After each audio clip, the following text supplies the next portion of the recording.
the 20th century, hundreds of different kinds of animals have disappeared from the wild. This is the story of one of them.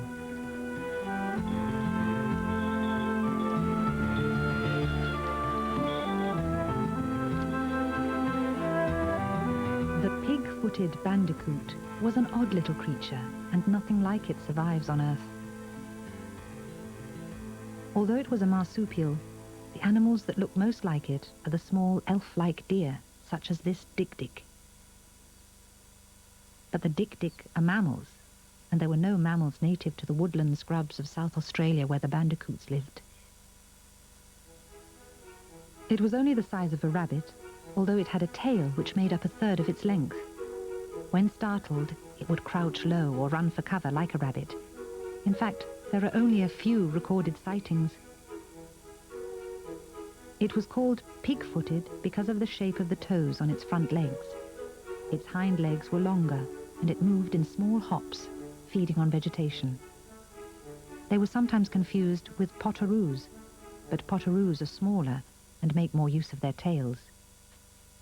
Kangaroos, on the other hand, are much bigger and have a forward instead of a backward-facing pouch.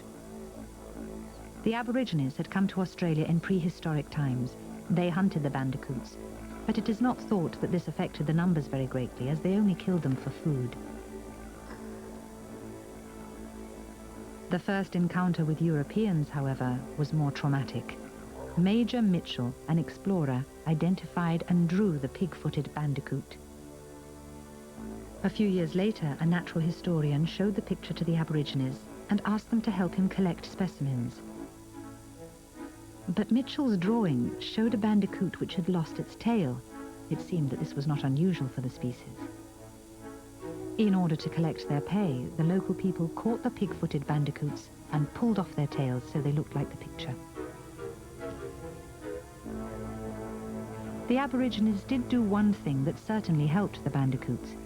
In order to regenerate growth, they regularly burnt small grass areas, creating fresh vegetation which supplied food and shelter for the marsupials. But the European settlers put a stop to that. Instead, they introduced new animals to the region. Sheep and cattle now grazed the lands which had once been the bandicoot's habitat. But the livestock weren't the only threat. With the cows, the settlers brought predators. Cats and foxes. But worst of all were the rabbits, direct competitors, breeding machines which soon took over the whole land. Humans started to find the rabbits a pest and laid traps, which, of course, killed the bandicoots too. The only confirmed sighting of a pig-footed bandicoot this century was in 1907. There were 3 other species of carnivorous bandicoot which quickly followed the vegetarian pig-footed variety into extinction. Unlike their vegetarian cousin, they ate baits left out by settlers attempting to control the cats, rats, and foxes that they had introduced. Australia was wiped clean of bandicoots. Some people like to hope some still survive in hiding. After all, they were always hard to find. It is unlikely, but if there are, they would do well to stay hidden.